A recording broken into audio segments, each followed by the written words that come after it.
Hello viewers, நான் எஸ்கேயும் பேசுகிறேன். இது 33வது எபிசோட். இதில் என்ன கதை பார்க்க போகிறோன்னா,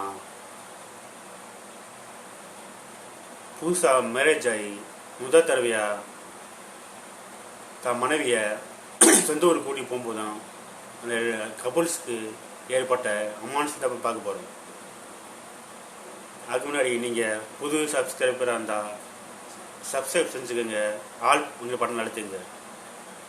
இல்லைண்ணா சப்ஸ்கிரைப் செய்யாமல் பார்த்துருந்தீங்கன்னா, பழைய வியூவர்ஸாக இருந்தீங்கன்னா சப்ஸ்கிரைப் செஞ்சுட்டு பாருங்கள். வாங்க வீடியோக்குள்ளே போகலாம்.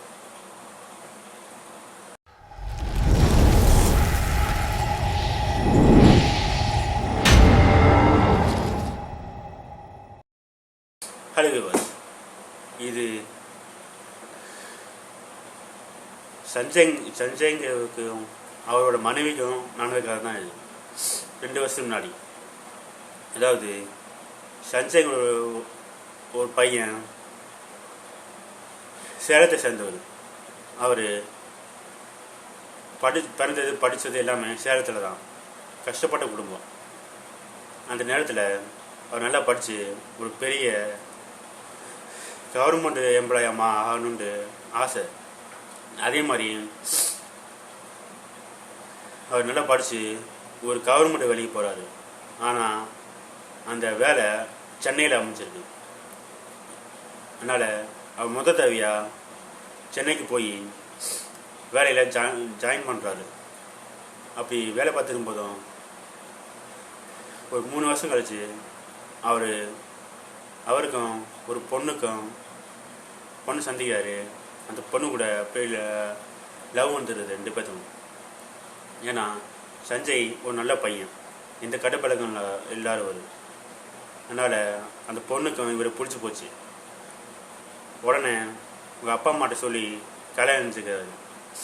அது மெட்ராஸ்லேயே தான் நடக்குது. ஆனால் கல்யாணம் செஞ்சு 2 வருஷமாக 1 வருஷமாக ஊருக்கு போகல. சரி, உங்கள் அப்பா அம்மா கூப்பிட்டு இருந்தாங்க. ஒரு நாள் சஞ்சயோட மாமா வீட்டுக்கு கூப்பிட்றாரு விருந்துக்கு. ஏன்னா கல்யாணம் செஞ்சு இங்கே சேலத்துக்கே வரல.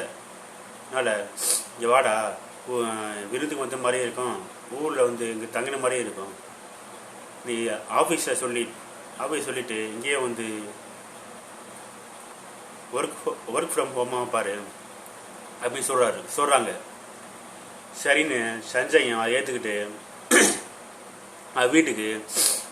வீட்டில் போய் ஒய்ஃப்கிட்ட சொல்லிவிட்டு அவரோட ஒய்ஃபையும் கூப்பிட்டுட்டு ஊருக்கு போகிறார் சேலத்துக்கு.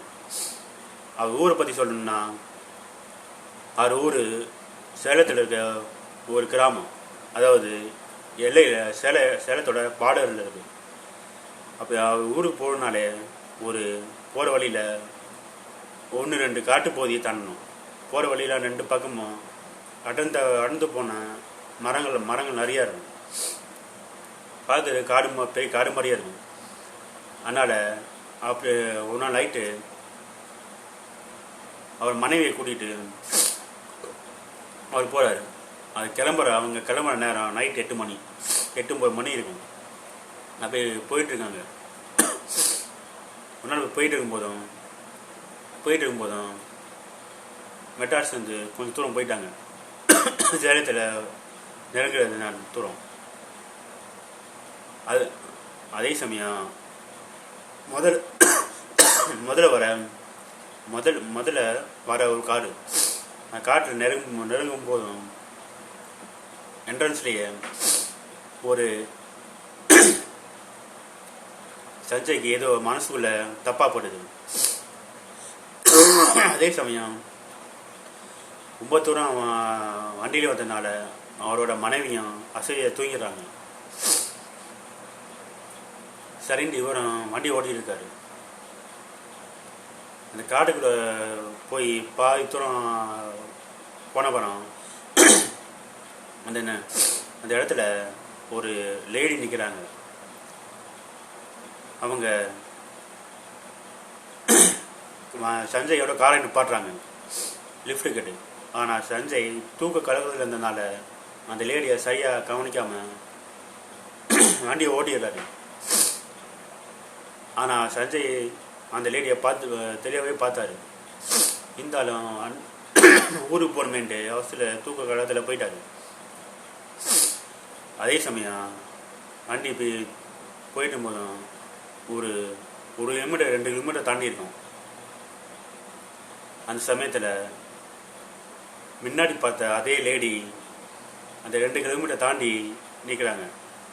ஆனால் அப்போ தான் அந்த லேடியை சஞ்சய் நல்லா தெளிவாக பார்க்குறாரு. காரணம் என்னன்னா, அந்த லேடி ப்ரெக்னெண்ட்டாக இருக்காங்க. இதை தடவை பார்க்கும்போதும் சஞ்சய் சரியாக பார்க்காம இருந்திருப்பார். சரி, இவங்க அப்பையும் அவங்க லிஃப்ட் தான் கேட்குறாங்க. சரி, அவன் இந்த லேடிக்கு உதவி செய்வோம் அப்படின்ட்டு போய் நினச்சி வண்டியை சுலோவாக ஓட்டுறாரு. அந்த சமயத்தில் வண்டி குலுங்கும் போதும் சஞ்சயோட மனைவி எந்திரிச்சிடறாங்க. ஏன் வண்டி என்னாச்சு, ஏன் இப்படி ஓட்டுறீங்க அப்படின்னு கேட்கும்போதும், அங்கே பாரு, அங்கே ஒரு லேடி நிற்கிறாங்க, அவங்க ப்ரெக்னெண்ட்டாக இருக்காங்க, நம்ம வண்டியை பார்த்தோன்னே லிஃப்ட்டு கேட்குறாங்க, அவங்க தான் நான் வண்டியை ஸ்லோவாக்குறேன் அப்படின்னு சொல்கிறாரு. அவங்க கூப்பிட்டு போய் அவங்க ஊரில் இறக்கி விட்டுருவோம் அப்படின்னு சொன்னோன்னே அவரோட மனைவியும் சரி அப்படியே ஏற்றுக்கிறாங்க.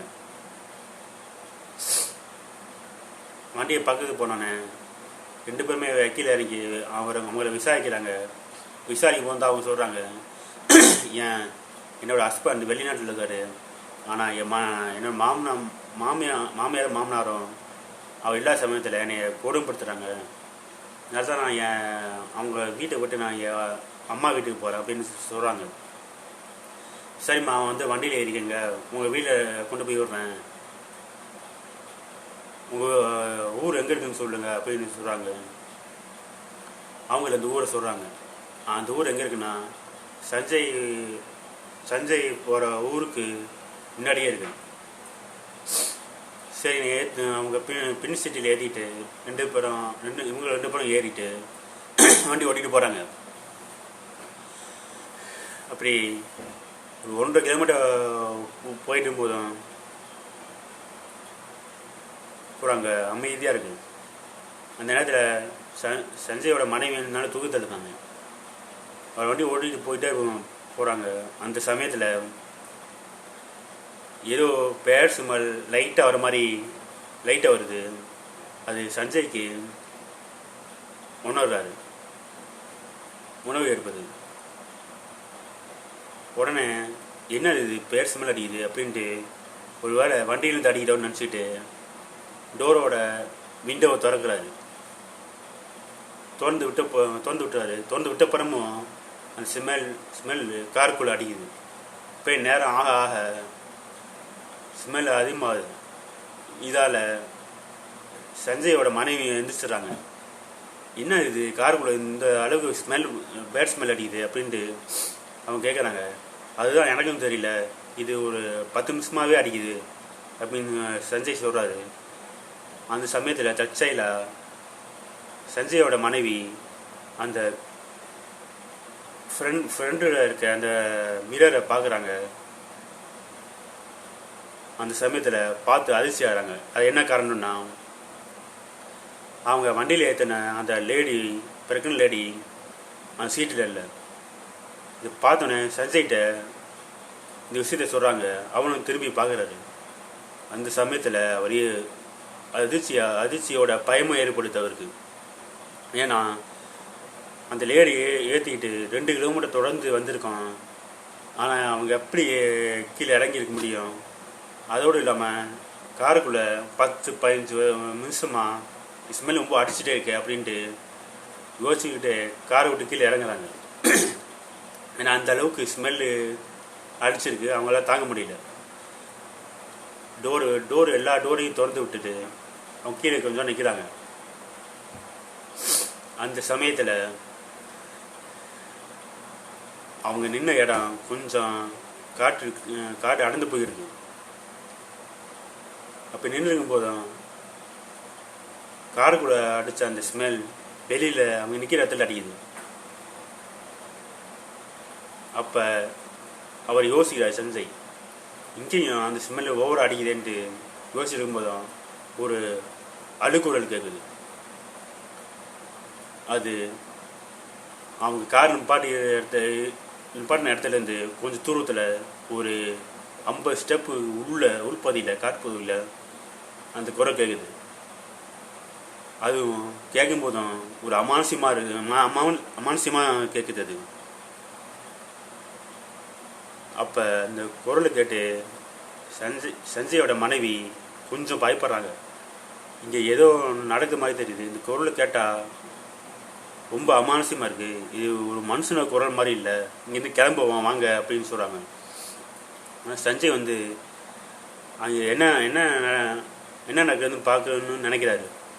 ஆனால் சஞ்சயோட மனைவி பிடிவாதமாக இருந்து இங்கேருந்து கிளம்பிடுவோம் வாங்கன்ட்டு கிளப்பி விடுறாங்க அவரை. அப்படி காரை எடுத்து அவங்க கிளம்பும் போதும் அப்போ ஏதோ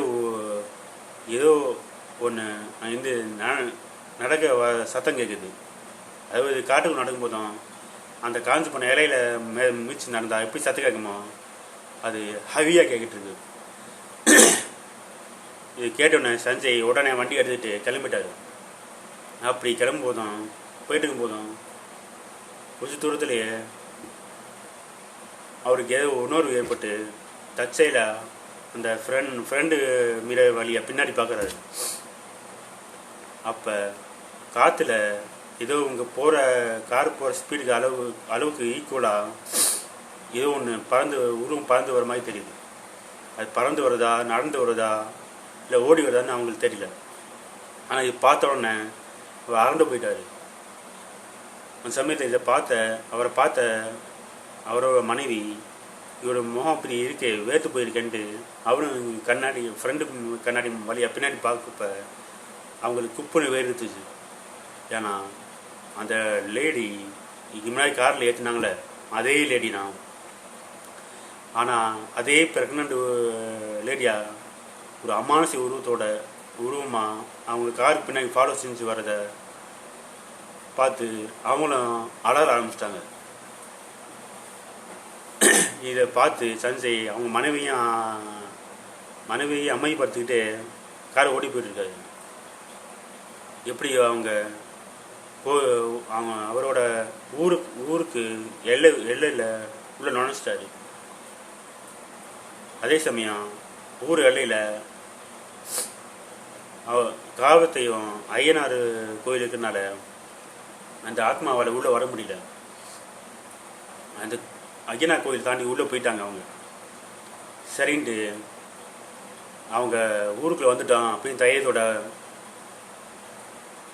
அவங்க வீட்டுக்கு போகிறாங்க. அந்த சமயத்தில் அவங்க அப்பா கதவை போய் தட்டி எல்லாத்தையும் எழுப்புறாங்க. கதவை திறந்து வெளியில் வந்த சஞ்சயோட அப்பா ஏன் ஒரு லேட்டு அப்படின்னு கொஞ்சம் கோபமாக கேட்குறாரு. அவரும் சஞ்சயும் அவர் மனைவியும் வீட்டுக்குள்ளே போயிட்டு கதவை சாதிட்டு வர வழியில் நடந்த எல்லா விஷயத்தையும் சொல்கிறாரு. அதே சமயம் சஞ்சயோட அப்பாவும் 2 பேர்த்து முகத்தை பார்க்கும்போதும் ரொம்ப பயந்த மாதிரியும் இருக்குது. அந்த சமயத்தில் என்ன செய்கிறாங்கன்னா, சஞ்சயோட அம்மா வந்து பூஜை ரூமில் போயிட்டு திருநீர் எடுத்துகிட்டு வந்து அவங்க ரெண்டு பேர்த்து நெத்திலையும் வச்சு விடுறாங்க. இதுக்கு தான் நைட் நேரத்தில் நீ வரக்கூடாது, ஏன் வந்து சமயத்தில் வந்தீங்க, அந்த இடத்துல பல அமானுஷம் நடக்குது அப்படின்னு சொல்கிறாங்க. உடனே சஞ்சயோட மனைவி இந்த விஷயத்தை கேட்குறாங்க என்ன நினச்சுன்னு. சஞ்சய் வந்து மெட்ராஸுக்கு வேலைக்கு போன 1 வருஷம் கழித்து அந்த இடத்துல ஒரு மனைவி 2 வீலரில் வந்திருக்காங்க. அப்போ அந்த லேடி வந்து இப்போ 7 மாதம் ப்ரெக்னெண்ட்டாக இருந்திருக்காங்க. அவங்க எதுக்கு போனாங்கன்னா, அந்த லேடி 7ஆவது மாதம்னால அதுக்கான வேலைப்பாடு செய்யணுன்ட்டு அவங்க வீட்டில் கொண்டு போய் விடுறாங்க. அது 7ஆம் மாதம் செய்கிறது என்னமோ ஒரு வார்த்தை சொல்லுவாங்க, அது தெரியல. இப்போ விட போயிருக்காரு.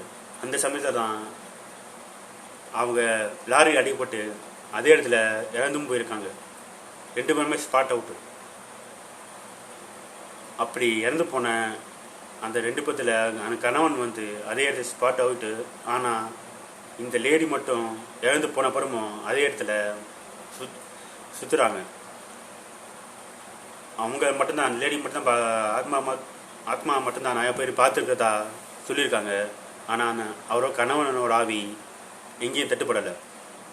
இது மாதிரி நைட்டு ட்ராவல்ஸ் அந்த பக்கம் ட்ராவல்ஸ் செய்கிற எல்லாத்துக்கும் கண்ணிலையும் அந்த லேடி தென்படுறதாகவும், அப்படி போகிறவங்கள துரத்தி பயமுறுத்துறதாகவும் ஏற்பட்ட குற்றச்சாட்டுகள் வந்துருக்கு. இந்த நேருவை நானும் அம்மாவும் அந்த சமயத்தில் வரும்போது தான் நேரடியாகி பார்த்துருக்கோம் அப்படின்னு நான் அப்பா சொல்கிறாரு. அது கேட்டு அரண்டு போனேன் சஞ்சய். அதுக்கப்புறம் நைட் நேரத்தில் அந்த ரோட்டில் வரதில்லை. அப்படி இந்த ஊருக்கு வரதா இருந்தாலும் இல்லை திருப்பி மெட்ராஸ் போகிறதா இருந்தாலும் பகலிலாம் போயிட்டு வர்றாங்க மக்களே. இது மாதிரி ஏற்பட்ட இடத்துல சில அமானுஷங்கள் இருக்கும். அதனால் நைட் நேரத்தில் ட்ராவல் செய்கிறத அதிகமாக ட்ராவல் செய்கிறத குறைச்சிக்கணும். இது மாதிரி உங்கள் லைஃப்பில் இது மாதிரி ஒரு விஷயம் நடந்துச்சுன்னா கீழே கமெண்ட் சொல்லுங்கள். இந்த கதை பிடிச்சிருந்தா லைக் ஷேர் செய்யுங்க, சப்ஸ்கிரைப் செஞ்சுட்டு ஆளுங்க பட்டன் அழுத்திக்குங்க. அப்போ தான் நான் போடுற ஒவ்வொரு வீடியோவும் உங்களுக்கு நோட்டிஃபிகேஷன் வரும். அடுத்த வீடியோவில் சந்திக்கும் வரை நான் உங்கள் SKM.